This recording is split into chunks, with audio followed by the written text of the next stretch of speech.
សូមជម្រាបសួរអស់លោកស្រីអ្នកនាងកញ្ញានិងប្រិយមិត្តទាំងអស់ដែលកំពុងតាមដានទស្សនានៅក្នុងប្រព័ន្ធផ្សព្វផ្សាយសង្គមបាទនេះគឺជាវីដេអូទី3របស់ខ្ញុំនៅក្នុងឆ្នាំ2025នេះហើយថ្ងៃនេះខ្ញុំមានមេរៀនពិសេសមួយទៀតហើយគឺដើម្បីចែកជូននោះគឺស្ដីអំពីទ្រឹស្ដីនៃការវិវត្តជនបទបាទក្នុងមេរៀននេះគឺខ្ញុំមានមាតិកាចំនួន5ទី1គឺនិយមន័យនៃការវិវត្តជនបទទី2ដំណើរការអភិវឌ្ឍភូមិនៅកម្ពុជាហើយទី3ទ្រឹស្ដីសម្រាប់ការវិវត្តសហគមន៍ទី4គឺយើងចង់ដឹងអំពីលទ្ធផលនៃការវិតម្លៃតើសហគមន៍មួយល្អឬក៏មិនល្អបាទហើយចុងក្រោយគឺសន្និដ្ឋានបាទនៅក្នុងមាតិកាទាំង5នេះខ្ញុំក៏សូមអនុញ្ញាតជំរាបជូនផងដែរថាគឺជាការស្រាវជ្រាវថ្មីហើយវាមានលក្ខណៈរៀងទូលាយបន្តិចបាទប៉ុន្តែវាគឺជាមូលដ្ឋានគ្រឹះមួយសម្រាប់អ្នកដែលធ្វើការនៅក្នុងវិស័យអភិវឌ្ឍជនបទបាទទី1និយមន័យនៃអភិវឌ្ឍជនបទជាទូទៅយើងអាចនិយាយបានថាការឲ្យនិយមន័យឬក៏ការកំណត់នៅពាក្យពេចន៍នៅក្នុងការប្រើប្រាស់វាខុសគ្នាពីកន្លែងមួយទៅកន្លែងមួយហើយសម្រាប់អ្នកស្រាវជ្រាវផ្សេងក៏កំណត់នៅនិយមន័យនៃការវិវត្តជនបទនេះខុសគ្នាផងដែរឧទាហរណ៍នៅក្នុងចំណុចនេះមួយគឺអភិវឌ្ឍតំបន់ជនបទបាទគឺគេសំដៅថាជាការទទួលយកនៅបច្ចេកវិទ្យាទំនើបការអប់រំបាទឬក៏គេហៅថារចនាសម្ព័ន្ធសេដ្ឋកិច្ចដូចជាការពិវត្តប្រទេសមួយដែរនេះគឺជាទ្រឹស្ដីរបស់លោក Walter W. Rostow ដែលបានរកឃើញតាំងពីឆ្នាំ1960លោក Talcott Person គាត់រកឃើញនៅក្នុងឆ្នាំ1951ហើយក៏លោក David McClellan នៅក្នុងឆ្នាំ1961មួយទៀតដែរគឺជាទ្រឹស្ដីរបស់អង្គការការងារបាទគឺ ILO ដែលគេរកឃើញតាំងពីឆ្នាំ1970បាទគេថាការអភិវឌ្ឍគឺត្រូវតែធានានៅតម្រូវការជាមូលដ្ឋានគឺធានាសម្រាប់ប្រជាពលរដ្ឋនៅអាហារជំរកទឹកសុខភាពការអប់រំជាពិសេសគឺសម្រាប់សហគមន៍ជនបទនេះសម្រាប់ទ្រឹស្ដីមួយរបស់ផ្នែកមួយនៃអង្គការសហប្រជាជាតិតាមរយៈ ILO ហើយមួយទៀតគឺគេបានកំណត់ដែរបាទនៅក្នុងទ្រឹស្ដីរបស់គេហៅថាអ្នកស្រាវជ្រាវអ្នកប្រាជ្ញមួយចំនួនគេឲ្យនិយមន័យថាការអភិវឌ្ឍជនបទហ្នឹងគឺអាស្រ័យលើការកែលម្អកសិកម្មបច្ចេកវិទ្យានិងធនធានមនុស្សគេរកឃើញតាំងពីឆ្នាំ60ជាងបាទហើយគេបានវិវត្តវាជាបន្តអញ្ចឹងបើសិនជាយើងធ្វើការនៅក្នុងវិស័យអភិវឌ្ឍជនបទយើងអត់ទៅណាឆ្ងាយពីកសិកម្មទេហើយក៏អត់ទៅណាឆ្ងាយពីការធ្វើឲ្យមានបច្ចេកទេសនៅក្នុងវិស័យកសិកម្មឬក៏វិស័យផ្សេងទៀតនៅក្នុងមូលដ្ឋានហ្នឹងទេហើយក៏មិនទៅណាឆ្ងាយពីការអភិវឌ្ឍធនធានមនុស្សដែរនេះគឺជាទ្រឹស្ដីមួយដែលរកឃើញដោយ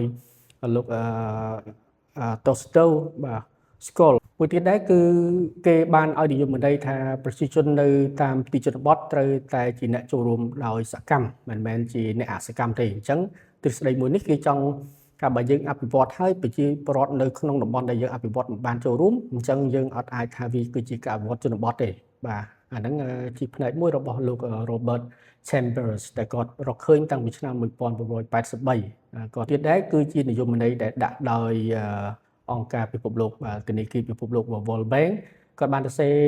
ថាអភិវឌ្ឍជនបទគឺជាការរួមបញ្ចូលគ្នានៅវិស័យកសិកម្មសុខាភិបាលការអប់រំហេដ្ឋារចនាសម្ព័ន្ធនិងទីផ្សារនៅក្នុងកម្មវិធីសម្របសម្រួលតែមួយមានន័យថាដូចជា platform មួយដែលគេធ្វើការរួមគ្នាអញ្ចឹងការដាក់និយមន័យគឺមិនដូចគ្នាទេបាទមិនដូចគ្នាទេវាអាចខុសគ្នាតិចទៅតាមស្ថាប័នអង្គភាពឬក៏អង្គការឬក៏តាមរដ្ឋាភិបាលអញ្ចឹងទៅមួយទៀតដែរគឺអង្គការសហប្រជាជាតិក៏បានឲ្យនិយមន័យដែរគាត់ដាក់តាំងពីឆ្នាំ1987ហើយក្នុងនោះគឺគាត់ថាការអភិវឌ្ឍត្រូវតែមានតុល្យភាពបាទកំណើនសេដ្ឋកិច្ចសមត្ថភាពសង្គមនិងការពារបរិស្ថានផងដែរអញ្ចឹងបើសិនជាការអភិវឌ្ឍហើយវាធ្វើឲ្យប៉ះពាល់ដល់សេដ្ឋកិច្ចបើយើងនិយាយថាធ្វើយើងចង់ឲ្យប្រជាជនមានហើយវាទៅជាក្រវិញក៏មិនបានដែរបើចង់ឲ្យសង្គមនឹងវាមានសមត្ថភាពល្អហើយចង់ឲ្យបរិស្ថានល្អបើបរិស្ថានមិនល្អអញ្ចឹងយើងវាអត់អភិវឌ្ឍទេអាហ្នឹងវាធ្វើឲ្យវាទៅជាបំផ្លាញវិញហើយមួយទៀតដែរគឺរកឃើញនៅដោយលោក Warren បាទនៅក្នុងឆ្នាំ1966លោក Benasco 1977និង Triglia បាទឆ្នាំ1992គាត់ថាការវិវត្តជនបទគួរតែពឹងផ្អែកលើធនធានក្នុងស្រុក បាទចំណេះដឹងក្នុងស្រុកហើយនឹងសហគ្រិនភាពក្នុងស្រុកផងដែរមានន័យថាយើងអភិវឌ្ឍមូលដ្ឋានកាលណាយើងយកពីខាងក្រៅមកដើម្បីអភិវឌ្ឍពេលដែលពួកគាត់ត្រឡប់ទៅវិញអញ្ចឹងតំបន់ហ្នឹងគឺมันអាចមានចីរភាពបានទេបាទហើយមួយទៀតដែរគឺរកឃើញដោយអតីតប្រធានាធិបតីកូរ៉េខាងត្បូងគឺលោក Park Geun-hye ក៏គាត់បានឲ្យនិយមន័យដែរគាត់ថាការជួយខ្លួនឯងឧស្សាហ៍ព្យាយាមនឹងកិច្ចសហប្រតិបត្តិការល្អបាទគឺជាការធ្វើទំនើបកម្មនៅជនបទអញ្ចឹងគាត់ឲ្យ3បាទជា slogan របស់គាត់គឺជួយខ្លួនឯងឲ្យប្រជាជននឹងខិតខំខ្លួនឯងកុំរងចាំការជួយពីគេច្រើនយើងត្រូវតែខំខ្លួនឯងហើយយើងត្រូវតែឧស្សាហ៍យើងត្រូវតែសកម្មហើយយើងចេះមានតំណែងសហប្រតិបត្តិការល្អជាមួយអ្នកផ្សេងអាហ្នឹងគឺជនបទមួយហ្នឹងរីកចម្រើនហើយទំនើបហើយបាទមួយទៀតរកឃើញដោយលោក Christopher Bahut នៅឆ្នាំ91ដែរគាត់បានដាក់និយមន័យថាអភិវឌ្ឍនៅតំបន់ជនបទតាមរយៈការអនុវត្តវិមជ្ឈការនិងអបាលកិច្ចល្អអញ្ចឹងតាមរយៈហ្នឹងគឺគេត្រូវកែលម្អនៅការផ្ដល់សេវាជាសាធារណៈជាដើមបាទ World Bank ក៏ឆ្នាំ1992ក៏បាននិយាយស្តីងគ្នានឹងដែរអញ្ចឹងមិនខុសទេដែលគេដាក់និយមន័យខ្លះបែបនេះព្រោះជាកិច្ចការដែលគេត្រូវធ្វើអីគេឲ្យនិយមន័យហ្នឹងប៉ុន្តែសម្រាប់ក្រសួងអវត្តជនបទបាទតើក្រសួងអវត្តជនបទដែលជាសេនាធិការរបស់រដ្ឋាភិបាលស្នូលដែលធ្វើការជិតស្និទ្ធជាមួយនឹងអ្នកជនបទហ្នឹងគាត់បានដាក់និយមន័យអ្វីខ្លះទាំងនេះមិនមែនជានិយមន័យដែលក្រសួងអវត្តជនបទជាអ្នកដាក់ទេប៉ុន្តែគឺជាសកម្មភាពមួយនៅក្នុងបាទគោលនយោបាយជាតិស្តីពីការអវត្តជនបទឆ្នាំ2025-2035ដែលក្រសួងអវត្តបានផលិតឲ្យតែម្ដងនេះល្អមែនទែនហើយយើងមើលនៅក្នុងធាតុដែលខ្ញុំបានបង្ហាញជូននេះมันខុសពីអ្វីដែលទ្រឹស្ដីអ្នកប្រាជ្ញបាននិយាយទេឧទាហរណ៍ការវិវត្តហេដ្ឋារចនាសម្ព័ន្ធនិងគមនាគមន៍ជនបទទី2ការកែលម្អសេវាសង្គមជនបទដើម្បីលើកកម្ពស់សុខភាពអនាម័យនិងបរិស្ថានល្អការវិវត្តកសិកម្មប្រកបដោយនិរន្តរភាពការធ្វើពិពិធកម្មសកម្មភាពសេដ្ឋកិច្ចធ្វើម៉េចឲ្យមានចលនាបាទលំហូរសាច់ប្រាក់ឬក៏ការងារនៅក្នុងមូលដ្ឋានហ្នឹងគាត់មានវិលចុះឡើងដើម្បីធ្វើឲ្យសេដ្ឋកិច្ចល្អការវិវត្តចម្រុះចលនាភូមិមួយផលិតផលមួយនិងចលនាភូមិគំរូការធ្វើប្រតិកម្មដីរដ្ឋតាមរយៈកម្មវិធីសម្បទានសង្គមកិច្ចជូនពលរដ្ឋក្រីក្រសមត្ថភាព gender បរិយាបន្ននិងភាពធន់ជាមួយនឹងការប្រែប្រួលអាកាសធាតុនេះគឺជាយុទ្ធសាស្ត្រធំបាទនៅក្នុងគោលនយោបាយជាតិស្ដីពីអវត្តជនបទហើយការអប់រំការបណ្ដុះបណ្ដាលបច្ចេកទេសនិងវិជ្ជាជីវៈបំណិនជីវិតនិងការបង្កើតការងារហើយចុងក្រោយគឺបច្ចេកវិទ្យា digital ស្ទើរតែជានិយមន័យមួយដែលវាមានលក្ខណៈក្តោបទៅនឹងអ្វីដែលអ្នកប្រាជ្ញមុនបានរៀបចំក៏ដូចជាអ្វីដែលយើងធ្លាប់ធ្វើកន្លងមកអញ្ចឹងខ្ញុំគិតថាយុទ្ធសាស្ត្ររបស់រដ្ឋាភិបាលនេះគឺល្អមែនទែនបាទនៅក្នុងគោលនយោបាយនេះយើងមើលដំណើរការនៅក្នុងការអភិវឌ្ឍភូមិនៅកម្ពុជាយើងអាចនិយាយបានថាខ្ញុំមានទិន្នន័យខ្លះដែលបានដកស្រង់ពីសភៅបាទព័ត៌មានរាជធានីខេត្តរបស់ក្រសួងមហាផ្ទៃបាទចុះកាលពីថ្ងៃទីខែមីនាឆ្នាំ2024ហ្នឹងគឺយើងអាចដឹងថានៅកម្ពុជារបស់យើងគឺមានភូមិ14570ភូមិមិនតិចទេច្រើនណាស់អញ្ចឹងទិន្នន័យនេះឆ្នាំ2024ខែមករាអញ្ចឹងភូមិនៅជនបទបាទយើងនិយាយភូមិមាន3បាទភូមិនៅក្នុងជនបទភូមិនៅក្នុងទីក្រុងមានន័យថាយើងកម្ពុជាយើងមានក្រុងដែរហើយនឹងភូមិនៅក្នុងរាជធានីភូមិនៅក្នុងជនបទគឺមាន12444ភូមិហើយភូមិនៅក្នុងទីក្រុងបាទនៅក្នុងទីក្រុងឬនៅក្នុងទីប្រជុំជននោះមានចំនួន1775ភូមិហើយភូមិដែលនៅក្នុងរាជធានីនោះមានចំនួន958ភូមិគោលដៅរបស់យើងអ្នកគ្នានៅក្នុងវិស័យអវត្តជនបទគឺតម្រង់ទៅរកភូមិដែលនៅក្នុងទីជនបទ12444ភូមិនេះឯងដែលជាគោលដៅអញ្ចឹងសួរថាយើងត្រូវធ្វើយ៉ាងម៉េចបាទតាមទិន្នន័យនៅក្នុងសភៅហ្នឹងនៅក្នុងជំរឿនគឺប្រជាជនរបស់យើងគឺបច្ចុប្បន្ននេះនៅក្នុងទិន្នន័យឆ្នាំ2025ជំរឿនដែលជាទិន្នន័យបឋមយើងមានចំនួន17លានបាទ280,543នាក់ហើយស្ត្រីមាន 50.9% អញ្ចឹងអាយុសង្ឃឹមរស់បាទទាំងពីរភេទគឺជាមធ្យមគឺមាន 76.6 ឆ្នាំអាចហើយក្នុងនោះគឺស្ត្រី 78.4 ឯបុរសគឺ 74.7 បាទហើយតាមរូបមន្តកំណើនបើយើងមើលកំណើនបើសិនជារដ្ឋាភិបាលដាក់គោលដៅនៅក្នុងឆ្នាំ2030និងឆ្នាំ2050ឃើញថាឆ្នាំ2030 កម្ពុជាយើងអាចមានប្រជាជនចំនួន19លានអ្នកជាងហើយនៅក្នុងឆ្នាំ2050កម្ពុជាអាចមានប្រជាជនជិត30លានបាទគឺ29នាក់តែជាងតាមកំណើតសន្ទុះដែលយើងបានគិតនេះអញ្ចឹងបើសិនជាយើងអភិវឌ្ឍនៅក្នុងរយៈពេល10ឆ្នាំទៅ20ឆ្នាំរហូតដល់30ឆ្នាំទៀតអញ្ចឹងយើងត្រូវគិតទាំងអស់បាទពីកំណើតប្រជាពលរដ្ឋដំណើរការបាទនៅក្នុងចំណុចទី2ខ្ញុំផ្លេចបញ្ជាក់មិញគឺកម្ពុជាយើងក៏បានផុតបាទគឺយើងបានឆ្លងផុតហើយពីប្រទេសក្រីក្របច្ចុប្បន្ននេះយើងជាប្រទេសដែលមានចំណូលមធ្យមកម្រិតទាបនៅក្នុងឆ្នាំ2015ដែលយើងបានឆ្លងផុតប៉ុន្តែយើងកម្ពុជាយើងក៏បានដាក់គោលដៅក្លាយជាប្រទេសដែលមានចំណូលមធ្យមកម្រិតខ្ពស់នៅឆ្នាំ2030ក្នុងនោះគឺបើយើងពិនិត្យមើលទៅលើគេហៅថាប្រទេសដែលមានចំណូលមធ្យមកម្រិតខ្ពស់ហ្នឹងគឺប្រជាពលរដ្ឋអាចមាន GDP ក្នុងម្នាក់ហ្នឹងគឺ$4,466ទៅចន្លោះ$10,000 បាទ$3,000បាទហើយសម្រាប់ឆ្នាំ2050វិញខ្ញុំទៅសេលេខខុសតិចបាទសុំទោសផងគឺយើងត្រូវមាន GDP ក្នុងប្រជាពលរដ្ឋម្នាក់ហ្នឹងមានចំណូលជាមធ្យមរហូតដល់ទៅ$13,845ក្នុងមួយឆ្នាំនេះគ្រាន់តែជាការជាចន្លោះថវិកាដែលយើងគួរត្រូវបង្កើននេះអញ្ចឹងរដ្ឋាភិបាលត្រូវប្រឹងមែនទែនដើម្បីធ្វើឲ្យយើងក្លាយទៅជាប្រទេសមួយដែលមានចំណូលខ្ពស់បើនិយាយទៅហៅថាប្រទេសដែលមានការអភិវឌ្ឍពេញលេញមានគុណភាពជីវិតល្អប្រសើរនៅឆ្នាំ2050កំណែតម្រង់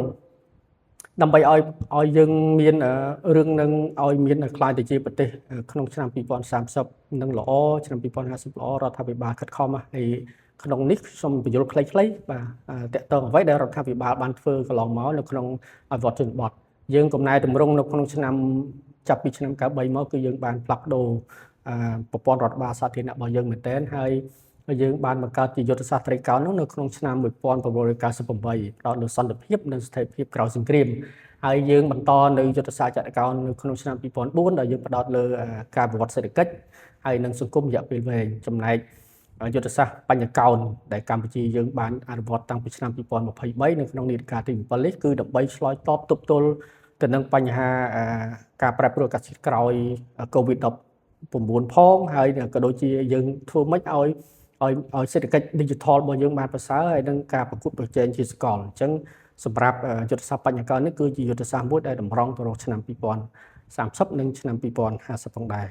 នៅក្នុងហ្នឹងក៏រដ្ឋាភិបាលបានធ្វើកិច្ចការច្រើននៅក្នុងវិស័យអភិវឌ្ឍជនបទដែលយើងមើលអត់ដឹងប៉ុន្តែខ្ញុំសូមជម្រាបនៅក្នុងវីដេអូនេះគឺទម្រង់បាទវិមជ្ឈការនិងវិសាមជ្ឈការហៅថា D&D ដែលយើងធ្វើហ្នឹងគឺធ្វើតាំងពីយូរមកហើយតាំងឆ្នាំ2001បាទអញ្ចឹងរដ្ឋាភិបាល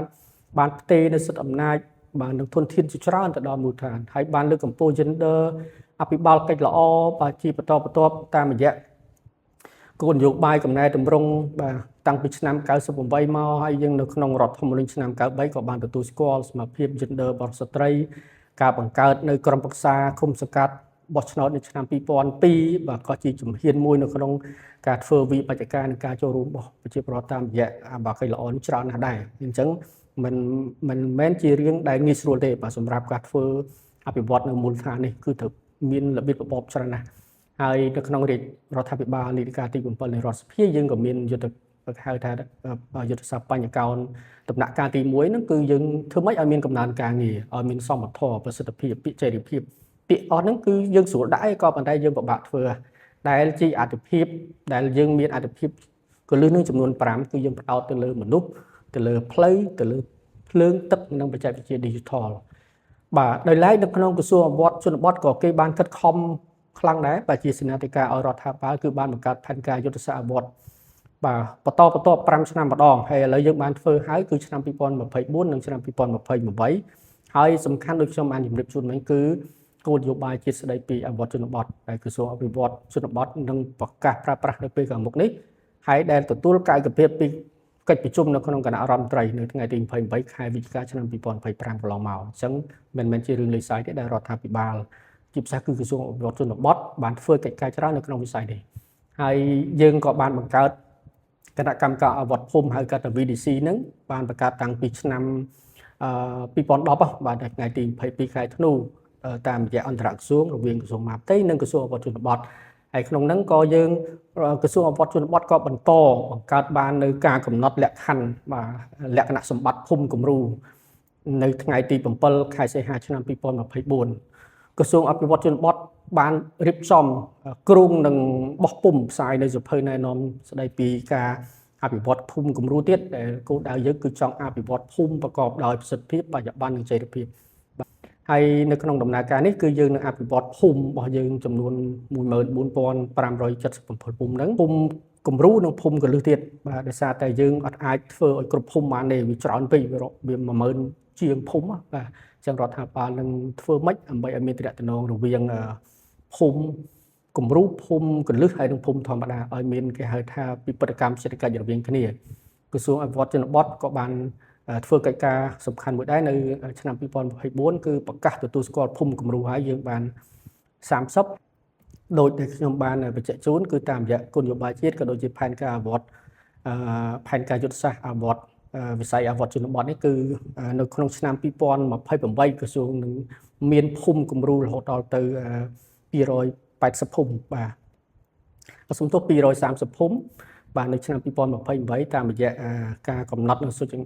នាករយ៉ាងត្រឹមត្រូវឆ្នាំក្រោយយើងនឹងមានប្រកាសតទៀតនេះគឺជាការអភិវឌ្ឍជនបទមួយដែលបានខិតខំធ្វើចំគោលដៅចំចំណុចហើយមានលក្ខណៈបច្ចុប្បន្នបាទហើយសម្រាប់ដំណើរការរបស់រដ្ឋាភិបាលយើងក៏មានគម្រោងផ្សេងៗទៀតដែរដូចជាគម្រោងភូមិ100ហើយដែលជោគភូមិ100បាទក៏បានរួមចំណែកច្រើននៅក្នុងការធ្វើឲ្យតំបន់ជនបទកាន់តែប្រសើរយើងក៏មានចលនាមួយគេហៅចលនាភូមិមួយផលិតផលមួយកម្ពុជាយើងហៅថា OWOP ហ្នឹងក៏ជាការជំរុញនៅកំណើនសេដ្ឋកិច្ចជនបទដែរតែដំណើរការតាំងពីឆ្នាំ2006ហើយគោលនយោបាយភូមិឃុំមានសុវត្ថិភាពដែលបានបង្កើតឡើងដំបូងនៅឆ្នាំ2010ដែលអនុវត្តដោយក្រសួងមហាផ្ទៃហ្នឹងក៏មានចំណុចច្រើនដែលយើងនិយាយអំពីមូលដ្ឋានដែលការបាទវាជាការរួមចំណែកពីក្រសួងដទៃពីវិស័យផ្សេងៗហើយចលនាភូមិថ្មីក៏ជាចំណែកមួយដែលជាទ្រឹស្ដីជាគំរូ model មួយដែលយើងអាចយកមកប្រាស្រ័យបាននៅក្នុងប្រទេសកម្ពុជាដែរយើងធ្វើហើយនៅឆ្នាំ2009ភាសាពីឆ្នាំ2014ហើយរដ្ឋាភិបាលក៏កំពុងបន្តដំណើរធ្វើពីពេលបច្ចុប្បន្នទៀតបាទទ្រឹស្ដីចំណុចទី3គឺទ្រឹស្ដីសម្រាប់ការអភិវឌ្ឍសហគមន៍ខ្ញុំសូមលើកខ្លីៗទេបាទគឺយើងមានបើសិនយើងចង់ធ្វើការនៅក្នុងវិស័យអភិវឌ្ឍជនបទឲ្យប្រសើរយើងអាចនឹងរៀនទ្រឹស្ដីផ្សេងៗទៀតដូចជាទ្រឹស្ដីអភិវឌ្ឍសហគមន៍មានគោលបំណងបញ្យល់ពីសក្តានុពលរបៀបសហគមន៍រីកចម្រើននោះគឺយើងអាចរៀនពីទ្រឹស្ដី of community បាទ development មួយទៀតគឺយើងអាចនឹងរៀនទ្រឹស្ដីនៃមូលដ្ឋានសង្គមដែលជាក្របខ័ណ្ឌនៃការយល់ដឹងអញ្ចឹងអាចយើងរៀនស្អីទៅហៅថាមូលធនសង្គមនឹងយើងរៀនពីវាទ្រឹស្ដីហ្នឹងគឺនឹងជួយយើងឲ្យមានចំណេះដឹងច្រើននៅក្នុងការអភិវឌ្ឍជនបទទ្រឹស្ដីការអភិវឌ្ឍដែលមានការចូលរួមបាទគេហៅថា story or participatory development ហើយមានទ្រឹស្ដីនៃការអភិវឌ្ឍប្រកបដោយនិរន្តរភាពដែលហៅថា theory of sustainable development ហើយមានទ្រឹស្ដីមួយទៀតគេហៅថាការអភិវឌ្ឍសហគមន៍ផ្អែកលើទ្រព្យសម្បត្តិបាទ asset based community development យើងអាចវាស់វែងប្រជាជនរីកចម្រើនដោយសារតែប្រជាជនគាត់មានទ្រព្យសម្បត្តិមានមធ្យោបាយធ្វើដំណើរមានស្អីៗដែលនៅក្នុងមូលដ្ឋានរបស់គាត់ល្អយើងទៅយើងអាចដឹងថាវារីកចម្រើនក៏អត់ដែរអាហ្នឹងយើងអភិវឌ្ឍសេដ្ឋកិច្ចមូលដ្ឋានប្រជាប្រដ្ឋតតែម្ដងហើយចលនាភូមិថ្មីនេះ SMU របស់កូរ៉េនេះក៏មានប្រយោជន៍ហើយសំខាន់ដែលវាស៊ីគ្នានៅក្នុងវិស័យអភិវឌ្ឍជនបទនៅកម្ពុជាផងដែរយើងអាចរៀនសូត្របន្ថែមទៀតនៅទ្រឹស្ដីសំខាន់ដូចជាទ្រឹស្ដីវិមជ្ឈការនិងអបាកិច្ចល្អដែលយើងមិនអាចចោលវាបានទេទ្រឹស្ដីនៃភាពជាអ្នកដឹកនាំនៃការផ្លាស់ប្ដូរហើយនឹងទ្រឹស្ដីនៃភាពជាអ្នកដឹកនាំដែលចូលរួមទ្រឹស្ដីចុងក្រោយគឺជាទ្រឹស្ដី theory of contingency យើងធម្មតាអ្វីៗវាអាចប្រែប្រួលក៏ប៉ុន្តែអ្នកដែលបានរៀនទ្រឹស្ដីនេះគឺយើងនឹងអាចខ្លាយទៅជាអ្នកដឹកនាំនៅមូលដ្ឋានឬក៏ជាអ្នកផ្ដល់ប្រឹក្សាការប្រឹក្សាយោបល់នៅមូលដ្ឋានដែលគិតថាអ្វីៗវាអាចនឹងប្រែប្រួលអញ្ចឹងយើងអាចគិតទុកមុនថាស្អីដែលវាប្រែប្រួលនៅក្នុងពេល1ឆ្នាំ2ឆ្នាំ10ឆ្នាំ20ឆ្នាំទៀតវាមានរឿងអីអញ្ចឹងទ្រឹស្ដីមួយនេះនឹងបង្រៀនឲ្យយើងគិតទុកមុនបាទការអភិវឌ្ឍសហគមន៍ឬក៏ទ្រឹស្ដីនៅក្នុងការអភិវឌ្ឍសហគមន៍ដើម្បីយើងអាចវិតម្លៃសហគមន៍យើងបានខ្ញុំយកចំណុចសំខាន់ដូចតទៅនេះគឺទី1យើងអាចនឹងមើលតើប្រជាពលរដ្ឋនៅមូលដ្ឋានគាត់ចូលរួមទេ